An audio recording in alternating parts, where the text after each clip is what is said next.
पुढील महत्त्वाची बातमी। रुपाली चाकणकर बदनामी प्रकरणात मोठी कारवाई करण्यात आलेली आहे। अभिनेत्री दीपाली सय्यद आणि सुषमा अंधारेंसह 19 जणांविरोधात आता गुन्हा दाखल करण्यात आलाय।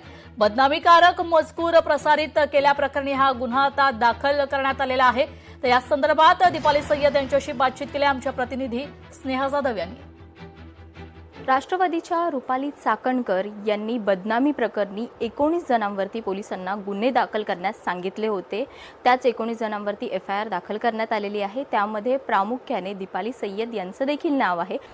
मला तर आता खरं सांगते ना, म्हणणं मला खूप राग येतो या विषयाला घेऊन।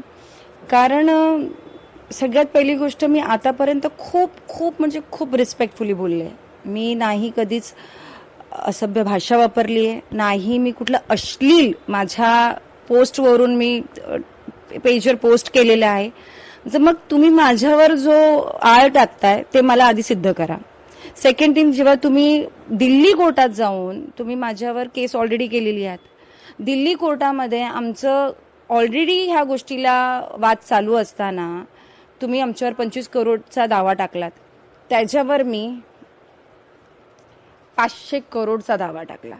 ही केस दिल्ली कोर्टात ऑलरेडी चालू आहे आणि ती चालू असताना तुम्ही दिल्लीत गेलेले असताना आता तुम्ही मुंबईत येता आणि मुंबईत येऊन दुसरा टीजर पडतो, तेव्हा तुम्ही जाऊन पुण्यामध्ये तुम्ही एफआयआर करताय। कशासाठी? माझ्याकडे स्क्रिप्ट आली होती, त्या स्क्रिप्टवर बोलताना मी असं सहजच बोलले। मी ॲक्च्युली बिग बॉसमध्ये होते आणि बिग बॉसमध्ये असताना मला खराताचं प्रकरण काहीच माहीत नव्हतं।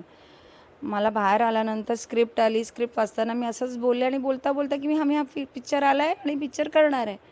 मग ह्या पिक्चरवरून वाद सुरू झाले, या पिक्चरवरून सगळ्या गोष्टी उचलल्या आणि त्याच्यावरून मग मी डिसाईड केलं की मी फिल्म करणार। की म्हणजे एवढं काय झालंय की जो पिक्चर तुम्हाला मार्केटमध्ये नको आहे। जर्नलिस्ट अनिकेत सह स्नेहा जाधव, लोकशाही मराठी, मुंबई। लोकशाही मराठी, ऐका, पहा, जागरूक रहा।